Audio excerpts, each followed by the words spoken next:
Good morning. Thanks for joining us today. I'm Emma Amodio. And I'm Aya Jabber. Here are some of the stories we're following this morning from the On the Record newsroom. A protest event at Queen's Park over the weekend drew about 140 people, shouting at each other, swearing, carrying placards and draped in Canadian flags. 100 of those protesters were anti-immigration, the so-called Canada First movement. The other 40 were counter-protesters there to try to drown out the Canada First group. But the largest contingent of all was the police. Precise numbers not known, but according to eyewitnesses, more police than protesters from both sides combined. We sent our reporter Praise Ditep to the protest along with producer Survi Sahni and Amulyaa Dwivedi. Send them home! Send them home! Send them home! The anti-immigration protesters were loud, and their message not unfamiliar in these times of high tension and polarized opinion. No more racists, no more hate! And there, across Queen's Park, was the counter-protest, their message. Everyone is welcome here, that hate does not belong. The police had arrived earlier, in their numbers well prepared for the crowd violence, although the violence ended up being more verbal than physical. The rally and counter-rally highlighted not just local tensions, but a broader national debate over immigration, inclusion, and the rise of far-right groups in Canada. It is a Christian nation. So when people come here and we embrace them, like the Islamic or any other religion, we build mosques, we embrace your culture. But when you guys when people show disrespect, they pray in front of our churches, they counter-protest me. Canada First supporters shouted slogans about Canada's immigration levels and called for stricter border policies. Their movement says mass immigration is putting a strain on housing, jobs, and healthcare, but they go further. How can I be a man that works a blue-collar job and owns a business and still struggles to feed my kids and my wife when somebody comes over here and gets paid 84 grand, which is $40 an hour a year, but we still got to work our fingers to the bone? Supporters on the other side are clear with their own message that the so-called Canada First movement promotes racism and hate speech. They blame immigrants for housing and healthcare problems, and we say hate has no place here. Everyone is welcome here. Now, 2 days later, at Queen's Park, the placards are gone. The place is quiet again. But on Saturday, the anti-immigration protest here continued into the afternoon. And for that matter, other similar protests continued in other parts of Canada. Calgary to the west, Halifax to the east, London just down the 401 from here. For OTR News, I am Praise Ditep. A new rule will require Canadians to be photographed when both entering or exiting through U.S. borders. The U.S. Federal Registrar issued a document highlighting changes to Homeland Security laws to reflect the new restrictions for travelers. No matter how travelers enter or exit the U.S., by air, land, or sea, their biometric data may be collected to help speed up and automate identity and document checks. While the regulation is set to go into effect on December 26, it's expected that the full program will take several years to roll out, and Canadians may opt out by requesting a manual inspection instead. Now, let's take a look at the other stories we're working on today and this week in our On the Record newsroom. Standing by live in the newsroom is Mariam Kourabi. Mariam, what have you got for us? Thanks, Aya. It's another very busy week here at On the Record, and our reporters have been out and about chasing stories. Much like the Blue Jays, she's hit a double on the website yesterday. Survi Sahni reported on one of Ottawa's new investments, which aims to support Francophone students looking for work placements. But the challenge of accessing language workplaces in general remains a problem. Speaking to government officials and a student, Survi addresses the obstacle of language barriers and how it can be worked around. There's money numbers, stats, and plenty more information in the piece.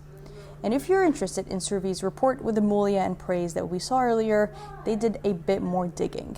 The trio spoke to more organizers of the rally, supporters who were on the ground, and pulled some fascinating numbers from Stats Canada about the scenes in Queen's Park.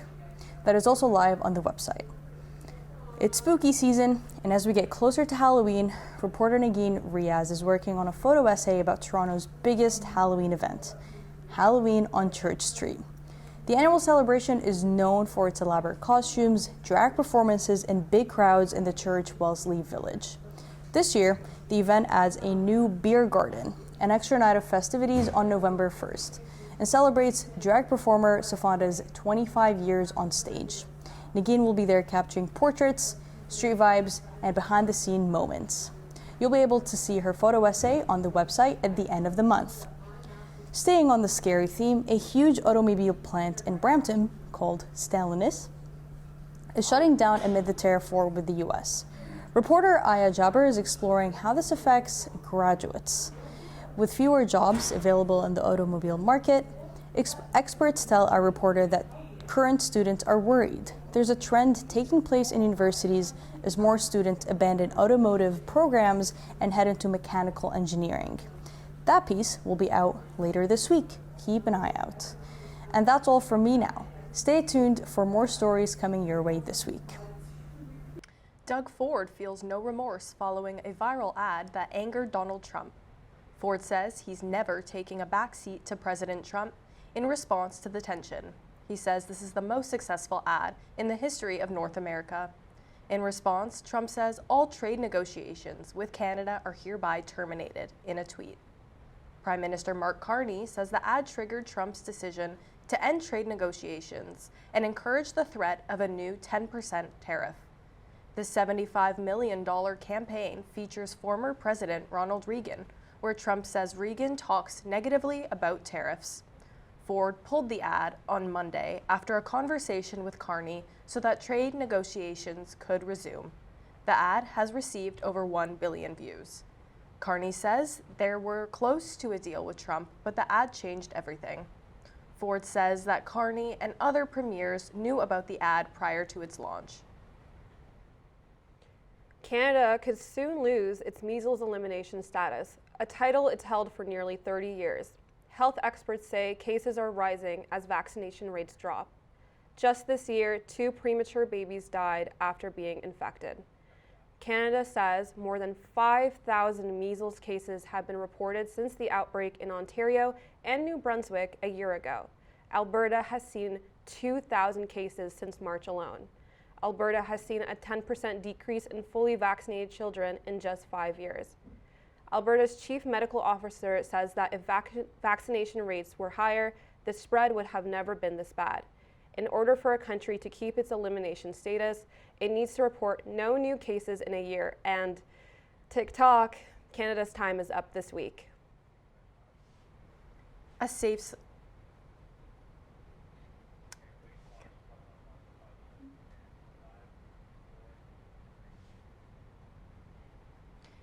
consumption site in Parkdale, Queen West is slated to close down next month. Ontario's Ministry of Health has told the consumption site it will lose its funding as part of an effort to prioritize community safety, treatment, and recovery. The site will close its doors on November 22nd. After this closure, only 5 supervised consumption sites will remain in Toronto, all of which are in the downtown core. Time for your entertainment update. From pop star and prime minister romance to big names taking a break, reporter Gabi Grande has got us covered. Thank you. A follow-up from last week our viewers are dying to know about. True North Strong and Teenage Dream? Former Prime Minister Justin Trudeau and pop royalty Katy Perry have made their first official appearance together. The two were seen leaving a cabaret show in Paris on Saturday, where the California girl singer celebrated her 41st birthday. Paparazzi flashes illuminated the new couple holding hands and walking to a black SUV as Perry's fans sang her happy birthday. The pair first sparked dating rumors in July when they were spotted at a Montreal restaurant together. Trudeau attended Perry's concert days later, where he was seen singing along to Dark Horse and Firework. Sounds like he bought the VIP package. Months later, paparazzi captured the two lovebirds canoodling on a yacht off the coast of Santa Barbara. And now, trouble in the Upside Down. British singer Lily Allen has released a new album, and it hints at the end of her marriage with a certain Stranger Things actor. The 40-year-old Brit Award winner sat down with the Times discussing her new album, West End Girl. In it, the singer details the demise of her marriage with actor David Harbour, citing agreed-upon boundaries not being adhered to. Yeesh!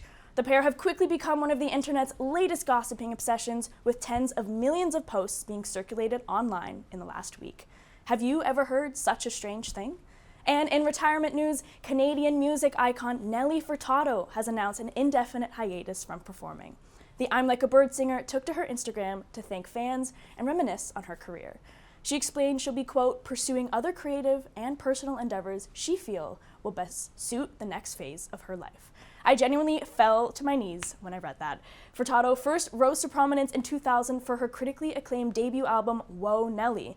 And that album not only sold 6 million copies worldwide, but earned her 5 Grammy nominations, including her first win for Best Female Pop Vocal Album.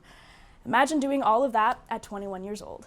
Over her 25-year career, the Canadian icon has sold over 35 million albums worldwide, has over 20 billion with a B streams across all platforms, and multiple #1 hit singles on the Billboard Hot 100 chart. Back to you on the desk. Now for sports. And I'm guessing baseball fans are watching this with a giant cup of coffee in hand after last night's marathon match. With all the details on Game 3 of the World Series and other sports news, here's Amulyaa Dwivedi. Thanks, Emma. It's been a big 24 hours in sports, and especially in women's sports, from heartbreak for Team India at the Cricket World Cup to a major milestone right here in Canada. But it wasn't all good news. The Toronto Blue Jays took a tough loss against the LA Dodgers in Game 3 of the World Series. The Jays battled deep into the night in Los Angeles, but it was the Dodgers who came out on the top of what was an 18-inning match. With the game ending at nearly 3 a.m., it lasted almost 7 hours. Canadian-American Freddie Freeman was the hero, smashing a walk-off homer in the bottom of the 18th to seal a 6-5 victory. Shohei Ohtani had himself a night too, reaching base 9 times with 2 homers and 4 intentional walks. And with only 17 hours to rest, Ohtani will take the mound again tonight for Game 4. With that, the Dodgers now lead the World Series 2-1, heading into tonight's game at Dodger Stadium. And tough news as well for Team India at the Women's Cricket World Cup. Star opener Pratika Rawal has been ruled out of semi-finals against defending champion Australia after an ankle injury in Sunday's rain-hit match against Bangladesh. Rawal hurt herself trying to save a boundary, and now she'll be watching the game from the sidelines. And no surprise, she'll be missed. Rawal scored 308 runs in the tournament's league stage, second only to Smriti Mandhana's 365. The ICC has cleared Shefali Verma to step in as her replacement. So yes, some drama ahead, and for India, some serious pressure without one of their top hitters. And speaking of women's sports, Canada's professional women's sports market is on a roll.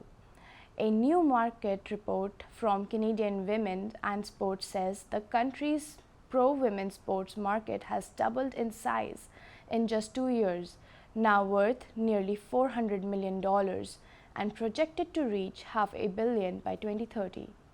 That growth was powered by leagues like the Professional Women's Hockey League, the brand new Northern Super League for soccer, and the next year's WNBA team, the Toronto Tempo. CEO Alison Sandmeyer-Graves call it a new era of growth. More fans, more teams, and a thriving ecosystem redefining what's possible. So yes, from the ring to the pitch, women's in sport in Canada aren't just growing, they're thriving.